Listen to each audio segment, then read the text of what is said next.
HBL Pakistan super league PSL season 10 Lahore Qalandar اور اسلام آباد United کے درمیان بہت ہی زبردست میچ ہوا۔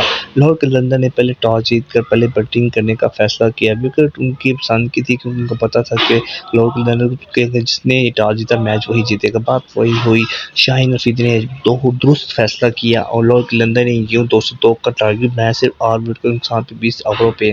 اگر ہم بات کریں تو نعیم نے 50 رنز بنائے صرف 25 بالوں پہ، اور اس کے علاوہ عبداللہ شفیق نے بنائے 25 رنز بنائے۔ اور اگر ہم بات کریں اسلام آباد یونائٹیڈ جو بیٹنگ کرنے کے لیے آئی تھی، ان کی صرف آل ٹیم آؤٹ ہو گئی تھی 107 رنز پہ، تو سلمان علی آغا سے 33 رنز ہی بنا سکے اور شتاب سے 26 رنز ہی بنا سکے، حماد وسیم صرف 8 رنز ہی بنا سکے۔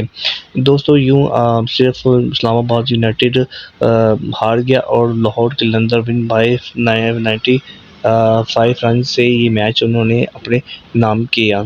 لاہور قلندر فائنل پہ پہنچ گیا ہے اور کوٹا گلیری آلریڈی فائنل پہ ہی تھا۔ اب لاہور قلندر اور کوٹا گلیری کا میچ ہوگا پاکستان کے ٹائم کے مطابق 7:30 میں میچ سٹارٹ ہوگا لاہور مسافر اسٹیڈیم میں۔ دوستو آپ کو کیا لگتا ہے کہ کون فائنل جیتے گا؟ اپنے کمنٹس میں مجھے رائے لازم بتائیے گا۔ دعا میں یاد رکھیں، اپنا خیال رکھیں۔ اللہ حافظ۔